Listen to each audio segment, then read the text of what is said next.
자, 오늘 말씀을 함께 나누겠습니다. 오늘 말씀은 복음서 강의 122번째 시간으로 부활에 관한 논쟁에 대한 이야기입니다. 오늘 말씀은 마태복음 22장 23절에서 33절까지의 말씀으로 예수님과 사두개인들 사이에 있었던 부활에 관한 논쟁입니다. 그런데 여러분, 사두개인이 언제 등장했었죠? 우리가 설교할 때 사두개인이 등장한 적 있나요? 언제요? 아, 지난주에요? 또요? 사두개인들이 등장했다고요? 지난주에는 바리새인과 헤롯 당이 등장했던 걸로 저는 알고 있는데요. 사두개인은요, 거의 얘기를 한 적 없습니다. 이제 그 이유가 나옵니다. 그 이유가 나옵니다. 신기하죠? 오늘 말씀을 이해하려면 당시 사두개인들이 어떤 부류의 사람들이었는지 알아야 합니다. 그래서 먼저 사두개인들이 어떤 사람들이었는지 먼저 말씀을 좀 드리려고 합니다. 자, 사두개인이라는 사람들은요, 다윗과 솔로몬 시대에 대제사장을 지냈던 사람이 두 명 있습니다. 두 명. 사독이라는 사람이 있고 아비아달이라는 사람이 있었는데 그 두 개가 엘리 제사장으로부터 흘러나오는 그 가문에서 두 집안만 지금 남아있는 상태입니다. 자, 그런데 이 사두개인이란 그러면 사독의 이름에서 유래한 거겠어요? 아니면 아비아달에서 유래한 거겠어요? 예, 사독 집안에서 유래한 것일 것입니다. 사독의 이름에서 유래한 명칭입니다. 그런데 그 집안이 그대로 내려와서 그 집안의 전통을 이었다는 뜻이 아닙니다. 이게 잘 들어보면 압니다. 대제사장인 사독은요, 본래 이스라엘의 초대 왕이었던 사울의 사람입니다. 사울의 사람인데요, 그의 가문의 사람이었고 그에게 충성을 바쳤던 사람이었지만 헤브론에서 전투가 있었죠. 다윗의 사람이 된 이후에 줄곧 다윗에게 충성을 바쳐온 사람입니다. 대제사장은 당시에 아비아달도 있었는데요, 두 개의 가문이 대제사장의 가문이었습니다. 그럼 제사장 가문은 뭐예요? 제사장 가문? 아론이요? 제사장 가문은 레위 지파. 다시요. 제사장 가문은 뭐라고요? 레위 지파. 성전의 일들을 맡아보던 제사장 가문은 레위 지파. 그 중에 아론가의 사람이 대제사장이라고 여러분이 생각하면 됩니다. 대충 이해가 되시죠? 그런데 대제사장 가문 중에 중간에 죄를 지어서 죽고 막 이렇게 다 이렇게 해서 근근히 이렇게 남아 있었는데 그게 사독과 누구라고요? 아비아달이다. 이렇게 얘기하고 있습니다. 그런데 다윗의 아들들이 반역을 취해 가지고 반란을 일으킵니다. 맞죠? 반란을 일으키는데 첫 번째 반란은 누구의 반란이었어요? 장자인 누구요? 압살롬. 알고 계시죠? 압살롬.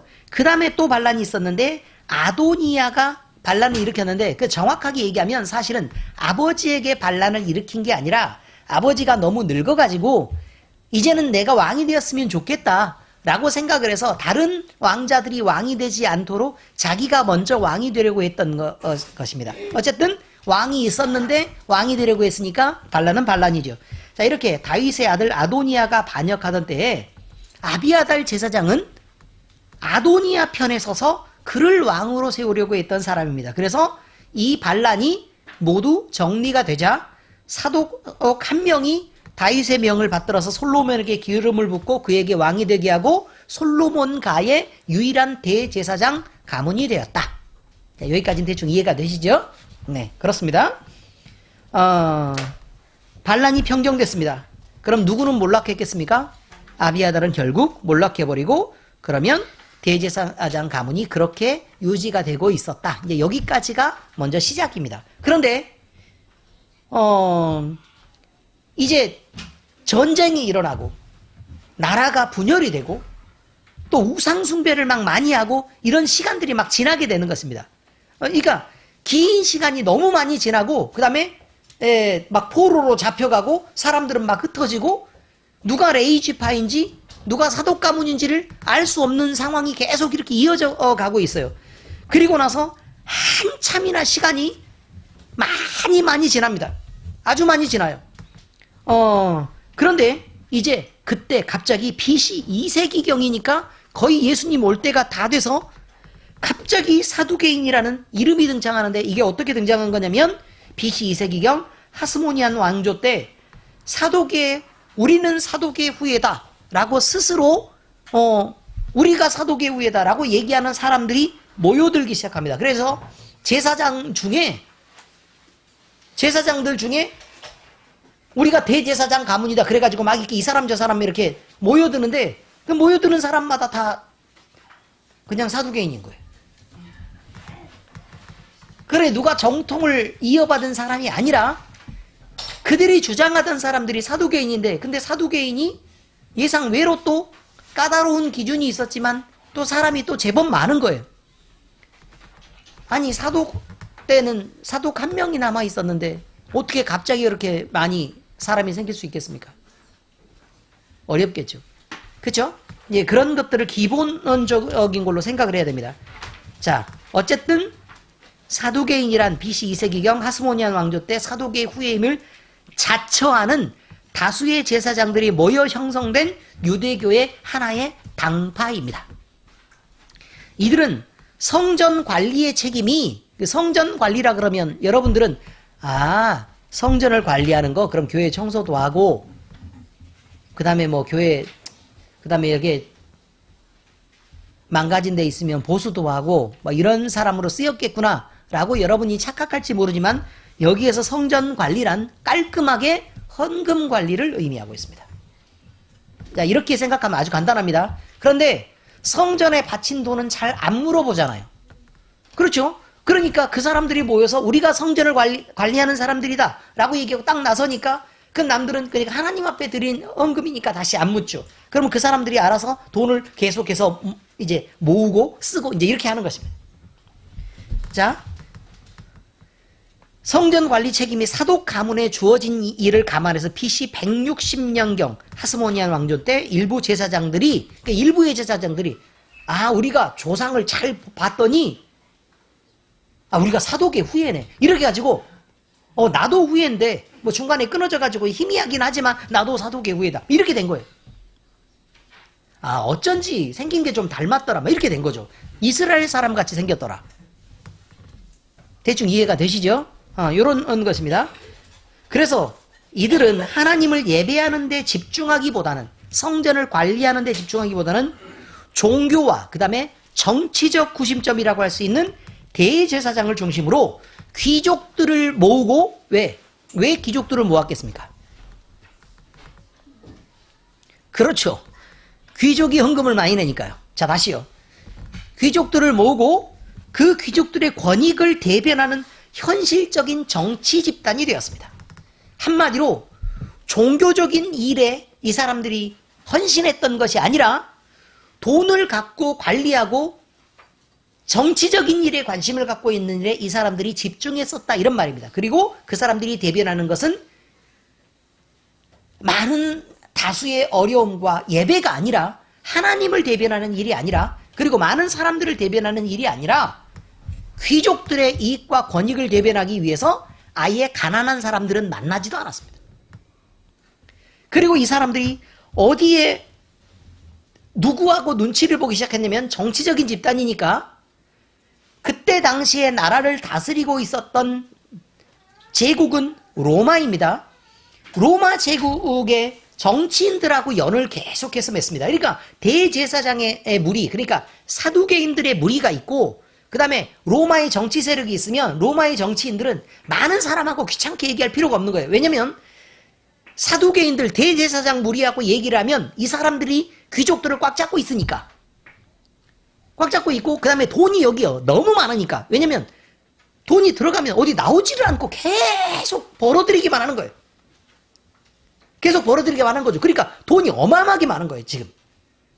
그러니까 이 사람들이 이 사람들만 이야기가 뭐 잘 되면 그냥 알아서 로마의 정치를 변호하기도 하고, 그다음에 로마의 정치에서 좋은 정책이 있으니까 이런 정책들은 다 따라하지라고 귀족들 먼저 막 이렇게 선동해서 따르고 이런 일들을 하게 했었다라는 말입니다. 이들은 종교에는 관심이 없었습니다. 오직 지배자였던 로마의 결정과 로마의 정치적 성향에 관심이 있었고, 그 다음에 이 사람들이 이렇게 관심을 두었던 건 자기들의 돈을 지켜내기 위해서였다. 그리고 더 많은 돈을 벌기 위해서였다. 라는 의미로 여러분이 생각하면 됩니다. 자, 그러면 여러분, 납세에 관한 문제를 저번 주에 말씀을 드렸습니다. 납세에 관한 문제. 그럼 납세에 관한 문제는 일반 백성들은 과연 로마 정부에 세금을 바치는 일을 좋아했을까요? 싫어했을까요? 만약에 좋아했었다면 세리도 좋아했을 것입니다. 그렇죠? 근데 세리를 좋아했습니까? 싫어했습니까? 싫어했습니다. 그러면 거기에 세금을 바치는 건 좋아했을까요? 싫어했을까요? 싫어했겠죠. 자, 그럼 다시 묻겠습니다. 사두개인들은, 대제사장의 무리들은 과연 세금을 바치는 일을 좋아했을까요? 싫어했을까요? 좋아했습니다. 왜요? 로마의 편을 들고 로마의 정부가 자기의 재산을 지켜주기 때문에 그렇습니다. 정치가 온통 이 사람들의 편이었습니다. 자, 그러면 이 사람들은, 그런데 많은 사람들은요, 많은 유대에 있었던 사람들은 그럼 사두개인의 편이 아니죠. 그럼 나머지 한 당이 뭐예요? 바리새인이죠. 그죠? 바리새인입니다. 그 바리새인들은 오히려 훨씬 더 신앙에 관심이 있었고 또 종교적인 모양에 관심이 많이 있었습니다. 그러니까 그들이 갖고 있었던 어떤 그 정치적 성향은 로마에 좀 반대하고 사두개인들과는 정반대 쪽에 있었다라고 보는 게 맞습니다. 그리고 오히려 사람들에 훨씬 더 관심이 많았습니다. 그래서 그 사람들이 보는데 어떻게 해야 되느냐, 사람이 보기에 또 하나님 보시기에는 우리가 어떻게 행동해야 되느냐라는 것들을 굉장히 많이 신경을 썼던 무리가 바리새인들이니까, 사실 바리새인과 사두개인 사이에는 정치적으로 너무 민감하게 대립하고 있었고요. 둘은 서로 섞이고 싶어도 섞일 수가 없는 입장이었고 아주 날카롭게 둘이 싸우고 있었던 상황이었습니다. 그런데 갑자기 예수님이 나타난 것입니다. 자, 지금 보세요.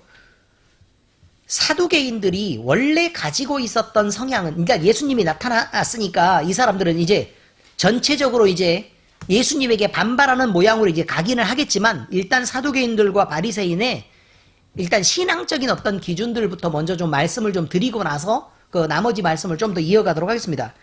사두개인은요, 바리새인하고 다르게요, 성경에, 아니, 글로 기록된, 성문화된 율법, 선지서, 그 다음에 몇 개의 시가서, 이런 것들만 성경으로 인정하고 그것이 이것만 하나님의 영감으로 이루어졌다라고 주장하던 사람들이었습니다. 그러니까요, 그러면 이것만 하나님의 영감으로 이루어졌으니까 그러면 이 사람들이 생각을 할 때는 우리가 느끼는 것과 거의 비슷한 내용입니다. 성경에 기록되어 있는 것만 하나님의 말씀이다 라고 얘기하는 것들이죠. 그런데 바리새인들은 이 사람들과는 좀 다르게요, 유대인의 전승과 그 다음에 구전까지,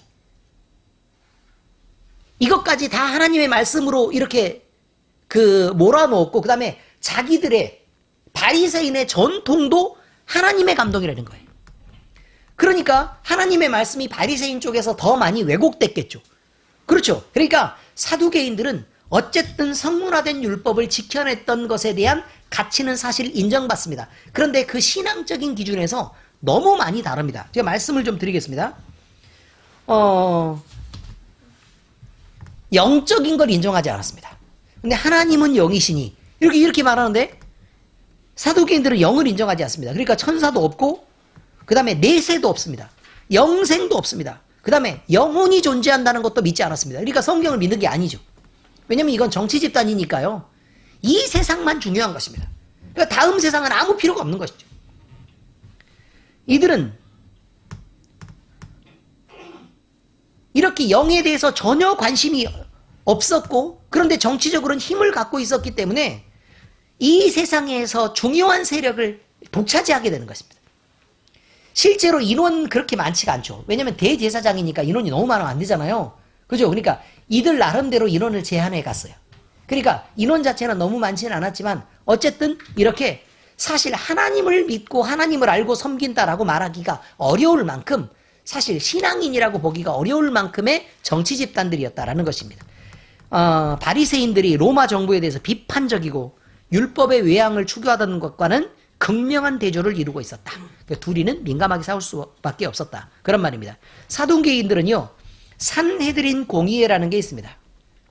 유대인의 대표들이 모여서 만든 산헤드린 공의회의 좌석이 70석입니다. 70석인데 이 70석의 의석 중 대다수가 그저 사두개인, 다시 말해서 대제사장의 무리들이 독점하고 있었습니다. 그런데 이 70석의 대부분이 70석 이렇게 있으면 여기 대부분이 사두개인들이 차지하고 있죠. 그럼 여기에 바리새인들은 조금 차지하고 있습니다.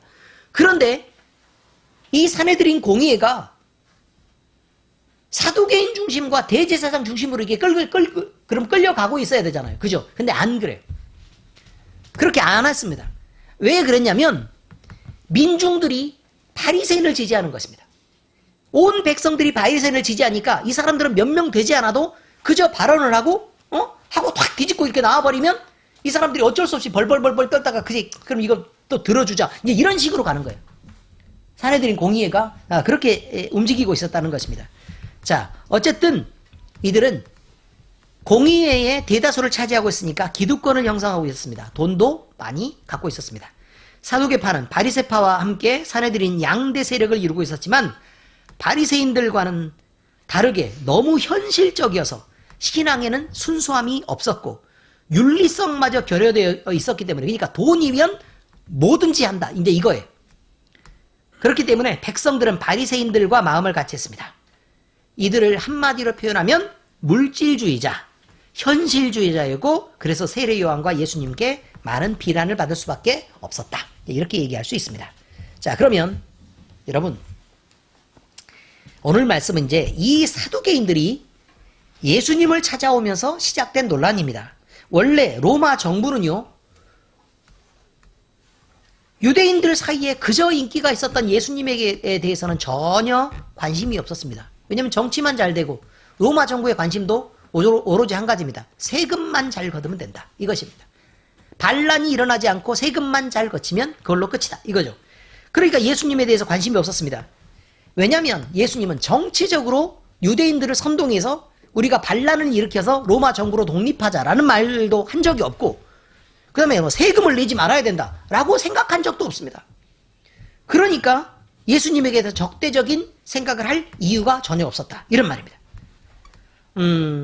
로마 정부에 위협이 되지 않았던 예수님의 행보는 따라서 사두개인들이 생각할 때도 별로 가치가 없어서 사두개인들도 내 돈에 내 돈에 손해가 가지 않는데, 이익도 손해도 미치지 않는 예수님의 행보 같은 거는 나는 뭐 전혀 관심도 없어, 그냥 이렇게 생각을 했던 거죠. 왜냐하면 사람들의 인기를 먹고 사는 사람도 아니고 사두개인들이, 그렇죠, 대제사장들이니까 그냥 알아서 성전으로 들어온 돈만 먹고 살면 되니까.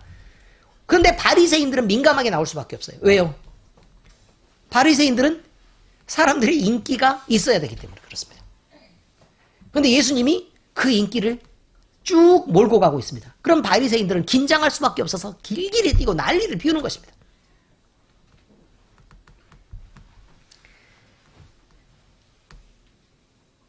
그렇습니다. 무관심했었습니다. 그런데 예수님이 예루살렘에 입성하십니다.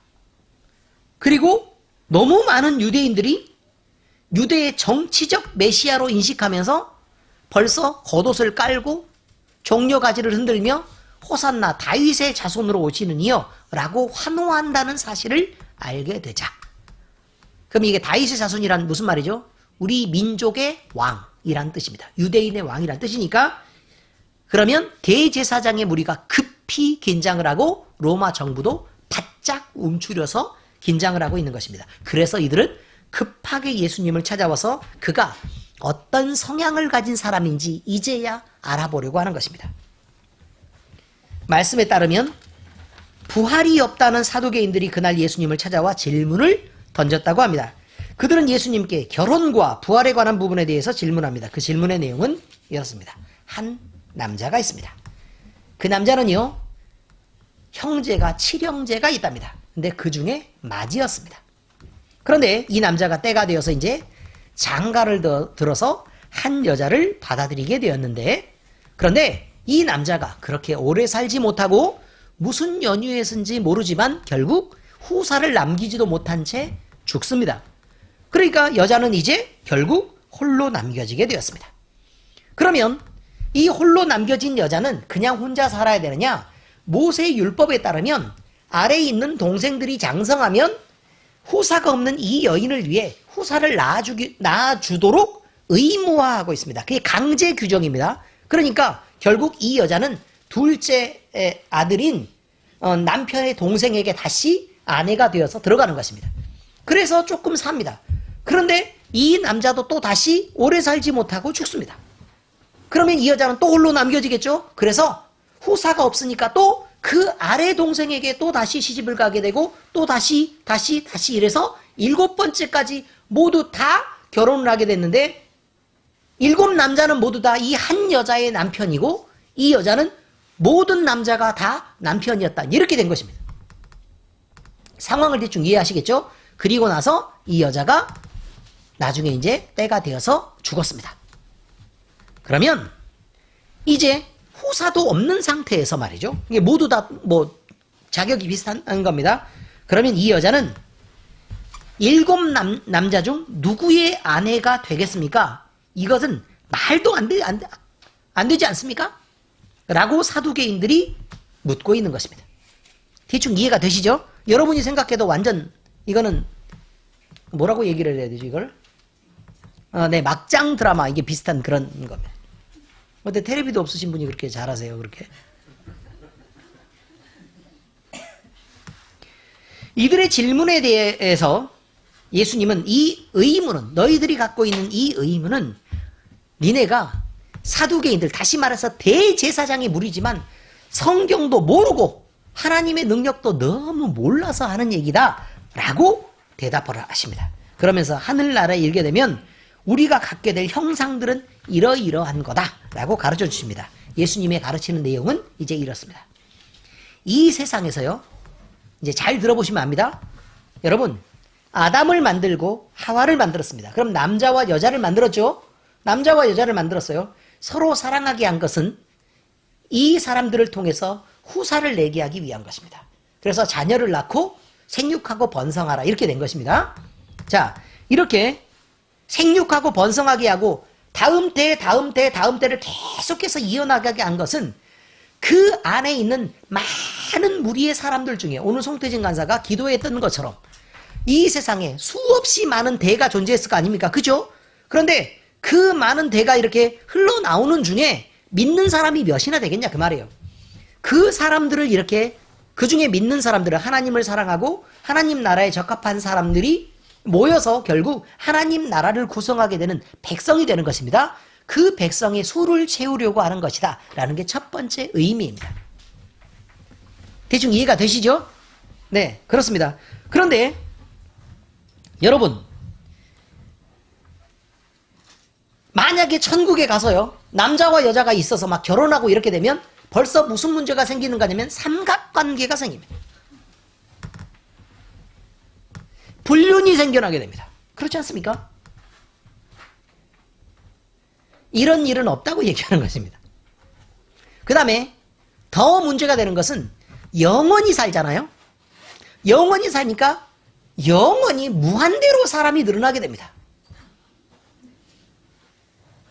의미를 아시겠죠? 네, 그렇습니다. 여러분, 천국에 가면 인구의 증가가 없습니다. 인구의 증가가 없습니다. 그래서 정해진 사람, 그들이 하나님을 즐거워하고 그를 사랑하게 되며 그에게 감사하고 그를 영화롭게 한 백성으로 준비되고 그 사람들은 영원히 멸망하지도 죽지도 아프지도 않는 삶을 살게 된다. 그런 말입니다. 자, 그런데 이제 인류의 역사를 쭉 보면요. 남자와 여자를 만든 이유에 대해서 얘기했습니다. 이들 중 하나님은 아브라함과 이삭과 야곱을 그 후손으로 선민을 삼으시고 그들을 쭉 관리하시고 은혜를 주시고 그렇게 혼도 내시고 그러면서 이끌어 오셨습니다. 사실 관심 밖에 있는 자식들은 그냥 지 맘대로 돌아다니고 살 수 있지만 부모가 민감하게 관리하면 마음대로 움직일 수가 없습니다. 그렇죠? 이스라엘 백성들은 그렇게 어렵게 살았습니다. 조금만 뭐 하면 혼내고 뭐 좀 이렇게 괜찮을까 싶으면 사람이 해보는 게 늘 능력이 안 되니까 늘 실수를 하게 되고 그럼 또 다시 왕창 또 혼나고 이런 일들을 계속 반복하게 되는 것입니다. 하나님은 이들을 더 정금같이 그렇게 키워가시는 것이죠. 자, 그렇게 하신 이유는 메시아이신 예수님을 그 가문을 통해 주시려는 하나님의 은혜와 그 은혜의 섭리였습니다. 사람이 영원한 하나님의 나라에 들어가 영생하는 모습은요,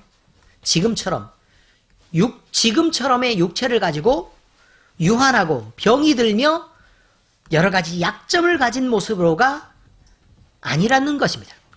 남자와 여자로 살며 아이를 낳고 기르며 그래서 양육하는 고통 때문에 힘들어하고 그럴 필요가 없다는 것입니다. 그리고 기르고 인구를 증가시킬 만한 이유도 없습니다. 자녀를 교육하고 먹을 것을 위해서 수고할 이유도 없습니다. 이런 일은 하나님 나라에 더 이상 필요하지 않습니다. 지금의 썩어질 육신은 병들지도 않고 죽지도 않는 영생하도록 변화된 육체를 입으며 그것은 이제 남자와 여자로서의 의미를 넘어서 훨씬 더 영적이고 영화로우며 영원한 생명을 가진 모습일 것이다.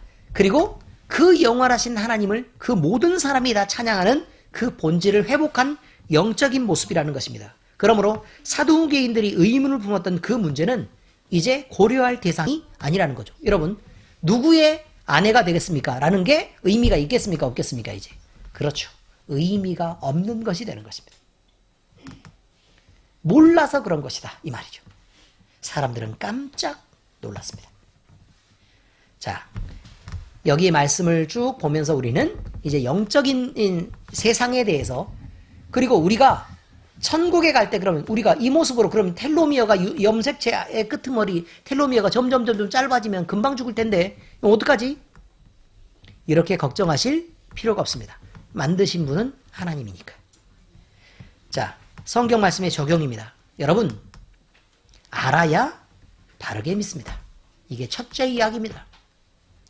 사두개인들은 종교적으로 아주 보수적이었기 때문에 하나님의 말씀을 기록된 성경, 즉 모세 오경으로 표현되는 율법과 선지서만을 하나님의 영감으로 주어진 하나님의 말씀으로 인정했습니다. 이것이 아마 그들이 가진 유일한 장점일 것입니다. 그런데 그들은 이 말씀이 귀한 것으로 인정은 했을지언정 이 말씀을 제대로 믿어본 적이 없습니다. 사두개인들은 돈에 눈이 멀었고 힘 있는 자들, 즉 로마의 관원과 제사장들하고만 어울려 지내고 일반 백성들과는 거리를 두고 살았다고 말씀드렸습니다.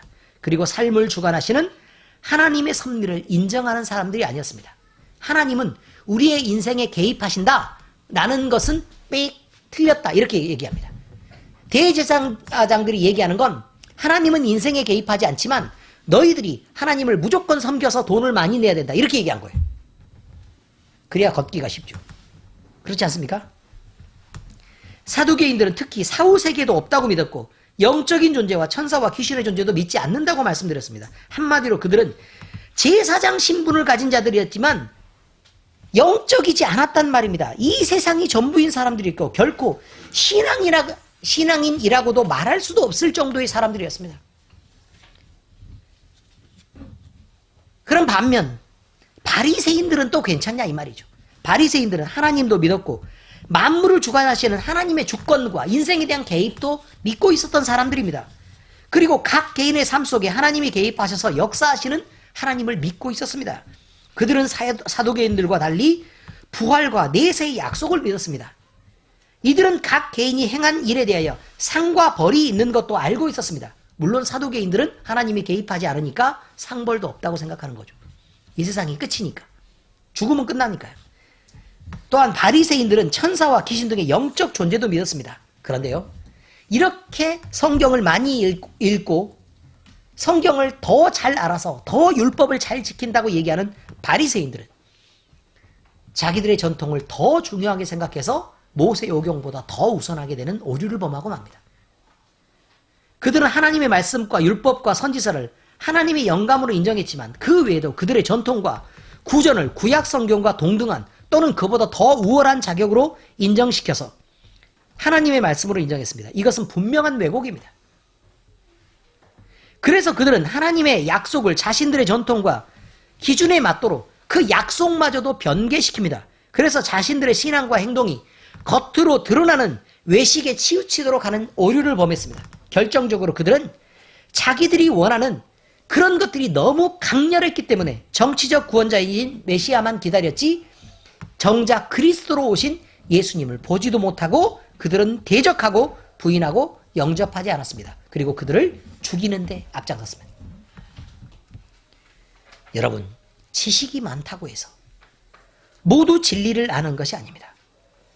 바리새인과 사두개인들처럼 지식이 많아도 그 지식이 자기를 가려서 하나님을 모르게 되면 그 진리를 알 수 없게 되고 하나님을 바르게 섬길 수 없게 됩니다. 특히 우리나라도 마찬가지입니다. 유대교 전통과 효에 대한 사상이 지나치게 강한 나머지 성경 말씀을 유대교적 사상과 섞어서 쓰는 사람들이 너무너무 많습니다. 하나님을 아는데 분명히 방해가 됩니다. 하나님은 여러분의 부모를 진심으로 사랑하라고 가르칩니다. 어떤 형식을 갖춰서 사랑하라는 게 아니라 여러분의 마음을 다해서 사랑하라고 얘기합니다. 여러분의 자녀를 사랑하라고 얘기합니다. 그리고요, 그 자녀를 하나님을 바로 아는 곳으로 가까이 가게 하게끔 가르치라고 얘기합니다. 무엇을 해야 옳다고 얘기하는 게 아닙니다. 여러분, 조선이 유교와 성리학으로 그렇게 발전했던, 오히려 중국보다 더 많이 발전했던 나라 아닙니까? 그러면 그것이 옳았다면 조선은 분명히 바로 됐어야 될 것입니다. 그런데 그렇지 않습니다. 하나님의 성경을 바로 알아야 하나님을 바르게 알 수 있고 하나님을 섬길 수 있습니다. 여러분의 인생 가운데 가장 중요한 지침이 그것입니다. 여러분의 진심을 다하기를 바랍니다. 예레미야서 5장 21절에 어리석고 지각이 없으며 눈이 있어도 보지 못하며 귀가 있어도 듣지 못하는 백성이여 이를 들을지어다, 이렇게 얘기합니다. 여러분, 우리는 혹시 눈이 있는데 보지 못하는 눈을 갖고 귀가 있는데 듣지 못하는 귀를 가진 것은 아닌지 우리 자신을 늘 판단하고 생각해야 합니다. 알아야 바르게 믿습니다. 둘째, 예수님을 사랑하면 예수님이 하신 말씀을 지켜드리고 싶을 것입니다. 사랑은 전인격적인 것이어야 합니다. 일부를 동원해서 사랑하는 게 아닙니다. 내 자신을 남기고 사랑하는 사람은 없습니다. 그건 사랑이 아닙니다. 내 자신의 전부를 던져서 사랑하는 것입니다. 남녀 간의 사랑도 이해와 헌신이 필요하고 때로 희생이 필요한 것입니다. 여러분, 남녀 커플이 있는데 자기 자신을 기준으로 딱 두고 내가 하고 싶은 사랑만 할 때 상대방은 어떤 느낌이 들겠습니까? 그럼 아마 너무 먼 거리감이 느껴질 것입니다. 그가 나를 사랑한다고 느끼지도 못하고 이기적이라고 느낄 것이라 그 말입니다. 자녀를 사랑하는 부모 역시 자기 자녀를 희생으로 살피고 보살피면서도 힘이 드는 것도 모릅니다. 심지어 송태진 간사라는 우리 교회의 대표적인 아빠는 허산을 오르면서 가장 높은 비탈을, 딸내미를 업고 올라갑니다. 자기는 문어처럼 쓰러졌습니다. 그래도 힘들다고 채원이한테 아빠 힘들어 죽을 지경이야 라고 얘기하지 않습니다. 여러분, 이것이 사랑입니다. 내 아이가 기쁘면 그저 그것으로 기쁜 것입니다. 내 아이가 힘들어하면 그냥 그것이 힘든 것입니다. 사랑은 이렇게 전인격적인 공감과 이해를 필요로 하는 것입니다. 그런데 여러분 하나님을 아버지라고 말씀하시고 또 하나님을 사랑한다고 하면서 자기 자신의 육신적인 이익을 먼저인 그런 사람들이 있는데 이것은 하나님을 사랑할 틈이 없는 것입니다. 하나님이 아버지라고 느끼면 여러분의 자녀가 여러분을 생각하는 것처럼 여러분이 하나님을 생각해야 합니다. 여러분이 하나님의 자녀면 하나님이 여러분을 그렇게 부모의 마음으로 사랑하시는 것을 여러분이 인정해야 합니다.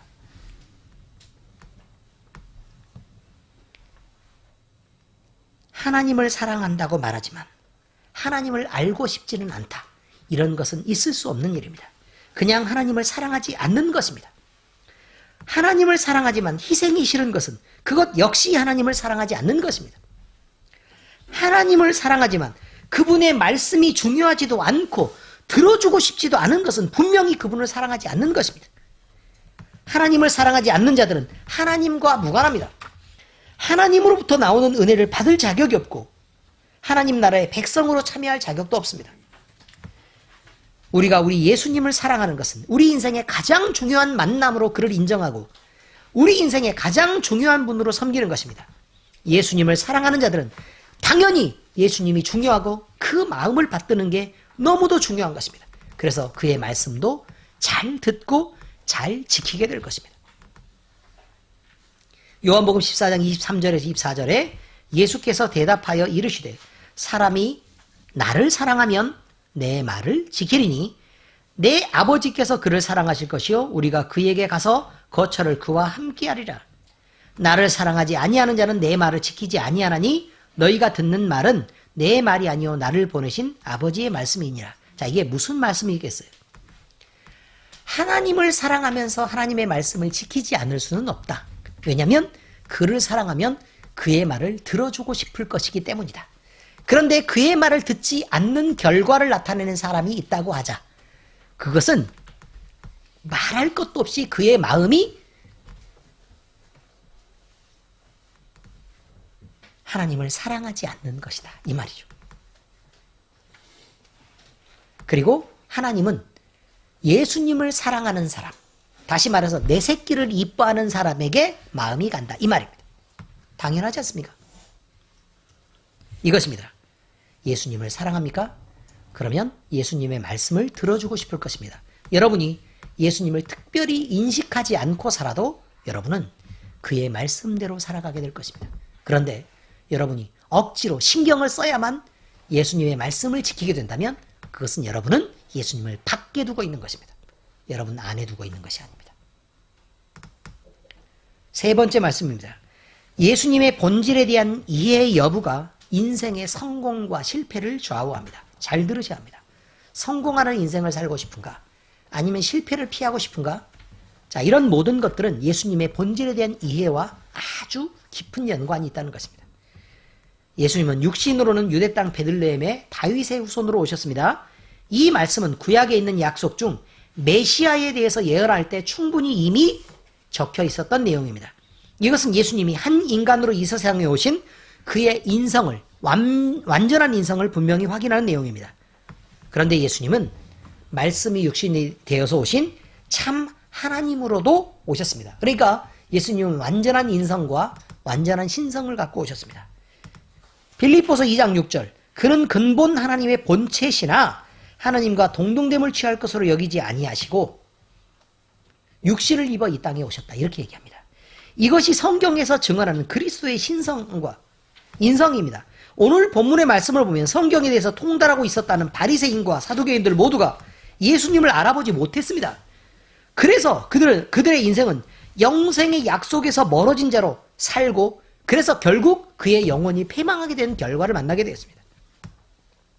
이렇듯 예수님의 본질에 대한 이해와 그를 향한 믿음은 우리 현재의 삶뿐만 아니라 영원한 삶까지라도 판가름하는 매우 중요한 요소가 아닐 수 없다는 것입니다. 우리는 우리의 인생이 원하는 바가 무엇인지 또 예수님을 누구로 알고 누구라고 고백하고 있는지 끊임없이 확인해야 합니다. 그리고 그 분명한 대답을 여러분이 들었을 때 여러분의 인생이 어떤 길을 향해 가고 있느냐가 결정되는 것입니다. 우리 엘림교회에 속한 모든 성도들은 예수님을 전인격적으로 만나 영접하시기를 예수 그리스도의 이름으로 축원합니다. 그를 범사에 인정하고 온전한 구원에 이르는 삶을 살아내시기를 우리 주 예수 그리스도의 이름으로 축원합니다. 기도하시겠습니다. 하나님 아버지, 오늘 우리가 전능하신 하나님을 예배하게 하시고 하나님의 말씀을 듣고 배우게 하심을 감사드립니다. 우리는 오늘 부활을 부인하고 세상 재물에 눈이 멀어 예수님을 인정하지 않고 시험하던 사두개인들에 대한 말씀을 들으면서 우리도 하나님과 성경을 모르면 얼마나 많은 것들을 곡해할 수 있고 자의적으로 해석할 수 있으며 하나님을 잘못 알고 잘못 섬길 수 있는지에 대해서 생각할 수 있었습니다. 하나님, 우리는 하나님을 바로 알고 바르게 섬기고 싶습니다. 눈이 있어도 보지 못했고 귀가 있어도 듣지 못했던, 지혜가 가려져 예수님을 시험했던 자들처럼 우리는 살고 싶지 않습니다. 우리는 바른 신앙으로 결단하여 예수님을 진정으로 사랑하고 예수님의 말씀을 온전히 지켜내며 하나님과 주변 이웃들을 사랑하는 자로 살고 싶습니다. 그래서 우리의 인생이 심판받는 그날에 우리도 하나님 앞에서 잘했다 칭찬받는 자로 살아가게 하시옵소서. 우리 마음에 성령 충만을 주시고 우리와 늘 동행하셔서 이 모든 일이 가능해지도록 우리의 마음의 중심을 움직여 하나님의 영광되는 인생을 살게 하시옵소서. 우리의 결단을 잘 지켜 행할 믿음을 우리에게 허락해 주시옵소서. 이 모든 말씀을 살아계신 우리 주님 예수 그리스도의 이름으로 기도드립니다. 아멘.